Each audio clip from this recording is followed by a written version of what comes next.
ఊపిరి తీశారు. అనంతపురం సర్వజన ఆసుపత్రిలో దారుణం. శనివారం రాత్రి కరెంటు సరఫరా లేకపోవడంతో వెంటిలేటర్ పై ఉన్న రోగి మృతి. చంద్రబాబు నాయుడు గారు ఒక పద్ధతి ప్రకారం ప్రభుత్వ విద్యను నిర్వీర్యం చేయడమే కాకుండా ప్రభుత్వ వైద్యాన్ని కూడా ఎంతలా నిర్వీర్యం చేస్తున్నాడు అన్నానికి నిదర్శనమే ఈ వార్త. ఎంత దుర్మార్గం ఇది. ఈయన అధికారంలోకి వచ్చిన తర్వాత నాడు నేడు ఆసుపత్రుల స్కీమ్ ఆపేశారు. ఒక్క ఆసుపత్రి బాగు చేయాల. కొత్తగా ఒక్క ఆసుపత్రికి అట్లా జగన్మోహన్ రెడ్డి గారు కట్టినటువంటి మెడికల్ కాలేజీల్ని, ప్రభుత్వ మెడికల్ కాలేజీలను కూడా ప్రైవేట్ పరం చేయడం కోసం అడుగులేసాడు.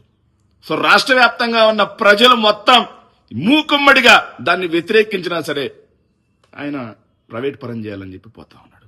ఈ రోజు గవర్నమెంట్ ఆసుపత్రుల్లో దూది లేదు, సిరంజి లేదు, మందులు లేవు, బెడ్లు లేవు, సిబ్బంది కొరత. ఇంత దుర్మార్గంగా ప్రభుత్వ ఆసుపత్రులు మొత్తం కూడా నిర్వీర్యమైపోయాయి.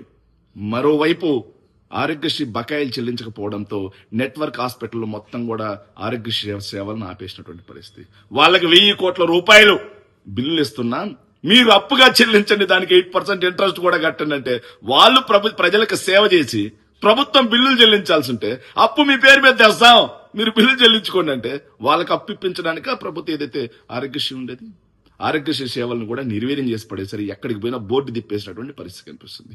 చివరికి ప్రభుత్వ ఆసుపత్రుల్లో వెంటిలేటర్ మీద, అనంతపురం జిల్లా సర్వజన ఆసుపత్రిలో వెంటిలేటర్ మీద మోహన్ అనే వ్యక్తి, 45 సంవత్సరాల వ్యక్తి వెంటిలేటర్ మీద కూర్చుంటే, ఆ వెంటిలేటర్ మీద పడుకోమంటే కరెంటు పోయింది.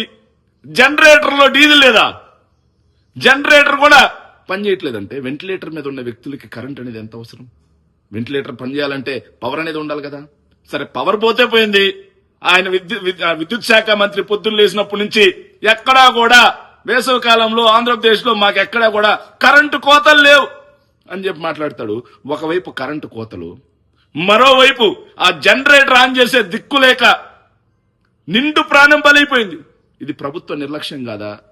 ఇది నిజంగా ప్రభుత్వ హత్య కాదా? ఇది నిర్లక్ష్యంతో చేసేటువంటి హత్య కాదా? ఇది ఇలా రాష్ట్ర వ్యాప్తంగా జనరేటర్లు పనిచేయక, సో సిబ్బంది లేక, దూదులు లేక, సూదులు లేక, సిరంజీలు లేక, మందులు లేక, సిబ్బంది మొత్తం లేక ఈరోజు ప్రభుత్వ వైద్యం అనేది నిర్వీర్యమైపోయి పేదవాడు ప్రభుత్వ ఆసుపత్రికి వెళ్తే బతికొస్తాడా చచ్చిపోతాడా తెలియనట్టుగా అయోమయ పరిస్థితిలో ఉన్నాడంటే ఇది నిజంగా ప్రభుత్వం నడుస్తున్నట్ట, లేకపోతే ప్రభుత్వ వైద్యాన్ని గాలి కొదిలేసినట్ట అనేది కూడా ప్రజలు ఆలోచన చేయాల్సినటువంటి అవసరం ఉంది.